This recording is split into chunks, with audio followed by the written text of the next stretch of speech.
Welcome to XM Pipcast, the show where markets meet minds. I'm Zul Razak, and today we continue our journey into the world of trading, not with charts or numbers, but with stories, strategies, and raw, real conversations. I'm joined by Ang Kar Yong, trader, investor, trainer. Kar Yong coach over hundreds of traders across Southeast Asia, and we are blessed today to hear from the most popular FX trainer in APAC and top analyst in Asia in 2019 and 2022, according to WikiFX. We'll be chatting about what's the future of trading might look like. Welcome to the show, Kar Yong. Thank you for having me. All right, Kar Yong. 30th November 2022, ChatGPT was launched to the public. Since then, we see the acronym AI everywhere. Where do you see traders go from here? And Right. how actually traders benefit? Okay. I would say with that, definitely a lot of, AI trading, or even like AI automation coming out in the market. But based on my personal experience, I would say a lot of all this, quote unquote, AI in the retail scene, they're not really AI, right? But at the end, they are more like what we call trade automation. You're talking about EA? EAs, yeah, so expert advisors, which of course has improved and major development throughout the years. Like EA, to be honest, back in 2014 actually started, but nobody really talk about it. People are afraid of it.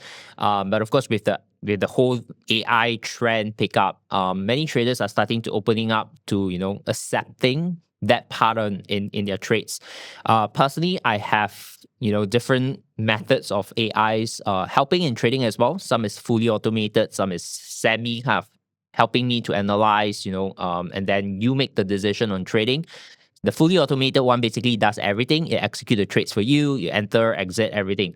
Now, if you ask me personally, which I'm more comfortable with, at the end of the day, of course, manual trading is the best. The reason of that is because you as a trader, you actually fully control everything. The thing about AI or even using some automation to help you in your trading is there are downside to those. For example, with Trump policy recently, right? Things shift very quickly. Markets can move very quickly as well, but AI can't pick that up instantly, at least for what we have access to as a retail trader. Right. I mean, we're not talking about like huge institutions, right? Those are like different level where they spend a lot in developing. We don't have access to those. So we are talking about more like what you can get from the market, right? Retail side. So a lot of these AIs, technically, they are not that smart yet, right? I'm not sure if in the future there will be something like this accessible to everyone. But speaking of now, this is something I think traders need to be aware, because a lot of messaging out there is like, oh, you can use this AI, and then it helps you to do everything. It can make you fast money. Just be aware of what exactly it is. Don't trust everything that you see. Yeah. Okay.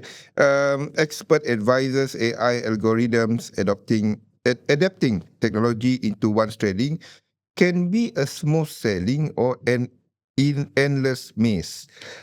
What information traders need? What do I need to know? For example, for myself, prompting, AI agents. Where do I learn all this? All right. I would say if today, first thing first is if you haven't traded the market before, then obviously you need to first understand what the market is, right? Because don't talk about coming into trading, but basically in any industry, if you want to utilize the help of AI, you need to first understand the industry. So same thing in trading. A lot of traders jump into trading because they think, oh, with AI, they don't need to do anything, they don't need to learn anything. Become rich again. Yeah, but that's not true, because if you don't understand the industry, you don't understand trading, then you have no idea whether this AI is optimized, is it working in your favor or not, right? So naturally, you need to acquire that basic understanding of the markets. Then number two, of course, you need to understand in the retail market, when you have access to all this, technology on AI and stuff like that, what are the pros and cons right? So for example, if you just talk about simple EAs, right? The benefits of it, of course, is it helps you to analyze the market. It helps you to maybe even execute trade. But then the downside of it is it can never analyze what's happening in the fundamental aspect of the market, right? So you need to understand that. And a trader can only understand that if they know about the market. Right. So then when you start to have all this information, you can make a better decision on like which aspect of trading do you want AI to help you. Yeah. So it's not something as simple as many people would think, where, oh, there's this AI coming in, therefore trading is easier. Not entirely true. Yeah. Maybe Yeah. scanning your watch list can be a good thing for Correct. thing for AI to do. But entering the market, you should do it. Managing your trade, AI. And another part is the risk management. Yep. How much to trade per entry according to performance of your portfolio currently. So again, where do I get all this information? I mean, should I go to Perplexity? Should I go to Google? Where do I learn about AI? Prompting, for the most basic thing. Where do I learn prompting? I mean, you can ask ChatGPT. Again, ask ChatGPT how to use ChatGPT. Yeah. But then you will soon realize that there's the free version of ChatGPT and then there's the paid version, and the answers are very, very different. Of course. So coming back to who got the money can get better answer. Yeah. So in a way, information in today's era, right, in today's context is, as I say, very, very readily available. It's not about what you know, what you don't know. That matters. How much? It's no, I mean, not money. So that's part of it. That's part of it. But I mean, it's more like the skill set to decipher information. I think that's the important skill set that many people will need to have today. Only recently, I mean, last few days, I can't remember what day, somebody asked me how to use ChatGPT to make money. Oh. I'm like, and asking me. Ask ChatGPT directly, like what ask you. I told you, go ask ChatGPT how to make money, how to use AI to make money. Give me step by step. Put it like you are talking to a friend. Yeah, that's basically prompting, right? Yep. The problem is for somebody like me, who I still remember one day. My mom asked me, because she worked in a bank and the bank gave her a laptop, and she asked me to help her because she did everything but the laptop didn't turn on. She put the thing on that one, but nothing was on the screen. And I pushed the on button, it went on. So for somebody like that, they are trading, meaning they are manual trading. How AI can help them in trading? For somebody really don't know anything, they know, okay, this is MT4, this is MT5, MA cross, I buy. MA doesn't cross, I don't buy. Cross down, I sell. So how do I tell this? How do AI can help this? All right. I think in terms of like this group of traders who are like a little bit not so tech savvy, right? The old school one. Then I would say really remember that you're talking to somebody from I would say the change or the upgrade in terms of like how AI can really help is to maybe kind of like integrate generating of, like for example, when you say simple things like indicator crosses over, maybe a message, through AI will be prompt to that person and say that, oh, there's this, signals being generated because this indicator has crossed, it hits certain criteria that you're looking for. And then from there, that person would then be able to make that decision what to do next. So in a way, you're utilizing AI, semi-automation aspect to help you because you don't need to be monitoring the markets. You don't need to be in front of your computer all the time. So that's like, to me, the simplest way of how automation, can actually help someone in trading. Yeah. But of course, bear in mind, you need to also understand what does this signal mean, right? Like why do you have this generation of signal? If not, you also don't know what it means at the end of the day. Yeah. If you're looking at current trend, everybody goes new traders, not just new, those who started trading basically during the start of COVID. These traders mostly go for shorter time frame. And if you go to that one, they go for H4 longer. But these traders, they go for H1, if H1 is still like okay, but M5, M50, M1, and I don't know how somebody showed to me they trade using tick chart. I still don't understand how that person does it. But what do you think about this trend, going for shorter time frame? I think it's really an influence from the younger generation, right? I think with like crypto boom, and then there's the period of COVID, everyone is stuck at home. Then there's a flood of younger generations coming into the market, and typically younger generations, they are more impatient, right? They want result fast, and Nobody watch your YouTube that is more than what, yeah. 40 seconds. Yeah, I mean, they want result fast. And naturally, the way to do things is I go shorter time frame, I get a result faster compared to like I need to wait 4 hours, right? So that causes a lot of, kind of like the first wave where, that becomes a trend. And then, of course, there's also the new trend of like prop trading. Right. So the idea of prop trading is again, how fast can you pass your prop firm challenge? So again, it's a matter of like urgency, right? So it might be subconsciously these prop firms want you to do that because they push you, you make mistakes, they earn more. So in the fees, the fees, right? So in a way, a lot of all this are being built up throughout the years, during that period of COVID, crypto hype and things like that. So then everyone now starts to have the impression that, trading is all about fast. It's all about going to the lower time frame and things like that. I mean, I always stick to like 4 hour, 1 hour. My advice to a lot of people is that if today you go down to a lower time frame, and you're not trading at like an institution level, the spread itself doesn't make sense for you to trade at a 1 minute time frame where you target, let's say, like 8 pips profit. I still don't understand. How? Unless you go futures market, but then that's like not very accessible to a lot of people. So the idea is if today you're looking to profit 8 pips on a small time frame, and then your spread is like close to 1 pip, right? How are you gonna make that money? Because that's like more than 10%. The spread is more than 10% of it. Don't talk about the profit TP. We talk about SL. How small is your SL? Yeah, the spread itself already covered the SL. Correct. Yeah. So that's my take. I think it's a quote unquote cultural hype.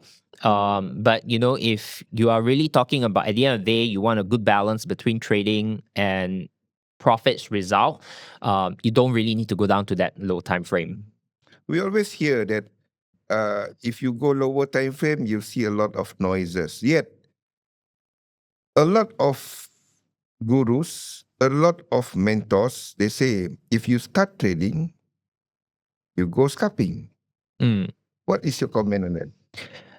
Again, I wouldn't suggest a person who is new to trading to do scalping, because if you're doing lower time frame, everything is faster, right? You need to make decision faster, the things move faster. If you're not familiar, you're not experienced, you tend to make more mistake. So I often suggest if they're very new to trading, at least start bare minimum, like the lowest time frame to go is like hourly. Why? Because you give yourself that time to really understand what's happening in this current market, right? It doesn't move all the time, and then you have that. You don't have the pressure to say, oh, I need to make a decision now because the market is moving. So you remove yourself from those situations, you make less mistake. Naturally, you learn better, and then you perform better. Yeah. And if you go lower time frame, it's very hard for you to plan. Yeah, because things move so fast that it needs to be something that is like second nature to you, right? You cannot be like, oh, thinking now what's happening, then next candle has formed. Longer time frame, shorter time frame, what suits you? If you spend more time analyzing the market, you might can go lower time frame. But how about people who are working? Yep. Should they go be an intraday trader, news trader, or even a swing trader? What is a good style of trading for somebody who is working? All right. My answer to that, right, is, I mean, a lot of traders will ask, like, what's the best time frame, right? My answer to that is always, you need to decide how, I mean, at the end of the day, is consistency. So the idea here is, if you want to do intraday, which is, let's say, 15-minute and below, right, then are you able to look at the markets consistently every day, right? At a specific time period, for example, that you allocate for trading. If your answer is no, then you can't do it, right? Because very, very simple logic. If today you only can look at it on Monday, then next week is Thursday, next week is like Wednesday, then what happens if most of the trades that you are free to take, you lose, but those days that you're not there, you actually can win. Then end up your result is you're only losing, right? So because you're not consistent, then don't do it. As you go up to a higher time frame, it's easier for you to be consistent, because today, if you're looking at, let's say, 4-hour chart, you don't need to be looking at the markets like 2 hours a day, right? All you need maybe is like 15 minutes, half an hour to understand what's happening on the day. And then maybe in the evening, another half an hour, and then that's about it. So it's easier to commit that kind of time for you if you are, like, having other lifestyle or working. So at the end of the day, the keyword is consistency. So you need to go and design, what fits you in your current lifestyle. So for example, like me, because I can't go to like short time frames, simply because I have different things ongoing almost every other day. I can't be like in front of my computer every other day in the evening.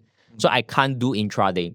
Right. But if I don't move the mouse, I need to be in control of the market. That's the thinking. I need to move the mouse at least. That means you need to be like training. Move the SL. It goes nearer. So I need to move the SL. So this kind of behavior, so I need to be in control. You see? True. This kind of behavior is things that I would say it's not really about the markets anymore. It's about yourself. Like, I always give traders the idea that you want to dive deep, right? The idea is, I don't like losing. Find out why. I don't like losing. So why you don't like losing? Yeah, because I don't want to lose money. So why losing that money matters to you, right? That's the question. Yeah. So you keep going down, right? So you realize that at one point in time, you either hit what we call a aha moment. Like, for example, you keep asking why, like, why you're afraid of losing because of money, right? Why are you afraid of losing that money? Then maybe the answer to that person is risk too much, right? Then that's your, okay, then if you reduce the risk, then everything's solved, right? But then some traders will end up with the answer that, it's not about money, it's about when I can become rich. It's about my face. Yes, I cannot lose face, right? I cannot lose face. Then it's a very, very different solution to compare as a trader who's afraid of money. The signal to the group. Right. I cannot lose. So with that itself, the trader would, again, asking that why aspect is where that trader can find out more about themselves, right? So then you realize that one occurrence of like shifting stop loss can actually be because of money reasons, right? So every trader would have very different reasons to that. Yeah. So there's no one answer on how to solve it, but how you find out, what is the real root cause for yourself. That's where AI might help you, because there's no emotion attached. True in a way. But of course, again, it's a fine balance, because if you don't know anything about trading, then it will harm you more. Yeah. But if you are familiar with trading, you have experience, you can actually utilize that to help you remove like this kind of emotional aspect. Understanding what AI can do and what you should do. Yep. Okay. What's next in the next 5 years? Again, what would be a typical day for an average trader?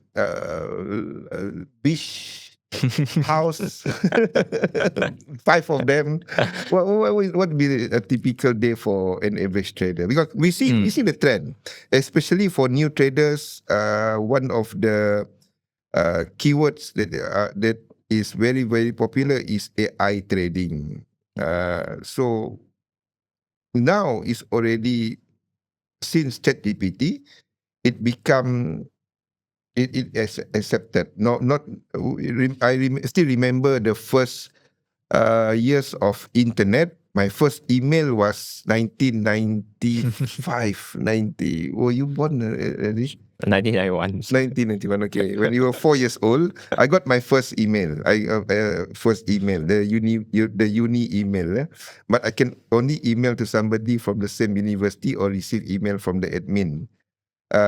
Then we had the age of internet, maybe around 2000 people accepting internet, 2008, 6, more or less everyone got internet. Then now the era of AI. So, and you see the progression of trading itself, where you see manual trading, then EAs, then now algorithm, and talking about AI trading, 5 years. Because the it's so exponential. The progression, right? It's not that, but it's exponential. So 5 years time, would I be at the beach, my beach house, withdrawing monies? I would personally, this is my view. I think that eventually whatever technology is there, when we talk about trading or investing, at the end of the day, we can't remove the human, which is the trader themselves or the investor themselves.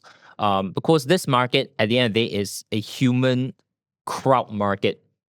Which is basically, we term it psychology, right? Basically, when certain things happen, how would the crowd behave? And then that's where the market tends to also react from there based on the behavior. And then as traders, we make full use and capitalize on, certain movement on the market. So I would say technology would evolve. The way that, we look at the market, how we analyze the market, what tools we use would also evolve. But at the end of the day, there's this, worry that traders would get replaced. To be honest, I don't foresee that because we're not talking about institution level. Because we are talking about more like, day-to-day traders, right? I don't see that we can actually remove ourselves from that role. Because at the end of the day, you still need to be the one to make the final call, like, is this trade you want to take? How much you're going to risk? So I still cannot sit at a pool, sipping on my cappuccino and making money. If you want that, that's not trading in a way, because that's more like investing. I mean, you But just I invested in AI algorithm. which company? I don't know. 5 years from now. Again, if you want to have that outcome, then obviously the person needs to gravitate more towards investing. Right, because the passive. Yeah, the passive side, right? So trading at the end of the day is actually active income because you need to put action. Yeah, removing yourself totally from it, and that's passive. Yeah, so I think that's more like investing. 10 years, 5 years cannot. 10 years. I doubt. 15? I really doubt so, because unless the technology that institutions have are being shared. We move so much from Turing tests, a call, whether you are a computer or robot and human, that test, to now AI more or less is everywhere. The internet of everything, everywhere. Self-driving cars, self-trading. But I would say the market trading is different, right? Because in the financial market is today, if one person buy, you need to have a transaction. So there are some traders who term this market zero-sum game, right? Which means that if you win, someone needs to lose because of their positions and things like that. So it's gonna be very, very different from certain. ChatGPT might be saying buy, Grok might be saying sell. Yeah, in a way, I would say and AI is trading against it's very different from different industry that institutions share their technology, right? Because today, if you think of it like, for example, BlackRock, like one of the more bigger, hedge funds out there. Yep. So today, if they have this innovation on AI to leverage and capitalize on the market, why would they share it to individuals, right? And by the time they share it to individuals, they would need to have something better, because by the function of the market, if someone wins, someone has to transact. Then everyone would wants to hold on to that power, right? In a way, quote unquote power. So that's where I feel that in the financial market, at the end of the day, it's very, very difficult for such technology to be shared to everyone. Yeah. GPT, Grok, Perplexity, or DeepSeek? For me, still ChatGPT lah. Still. But DeepSeek is from China. You tried Grok? Later I got cancer. You tried Grok? Huh? You tried Grok? Not yet. You should. Because that X is where fast, that one. Luckily, we still don't have TikTok, but I tried Grok because we do daily market analysis internally for XM, where I try to use AI, because we have 4 instructors at the moment. Yep. And everyone sending their analysis and everything more or less different. So to try to get one, I use Grok. You go to your X account there and then put the prompt. I tried everything and putting LLM, everything. Grok is still the best. Coming from somebody from that era. Just telling you something. Okay, we move on to the next segment, Kar Yong, of XM Pipcast, the rapid fire questions. What's the biggest mistake, Kar Yong, you made in trading? And what did you learn from?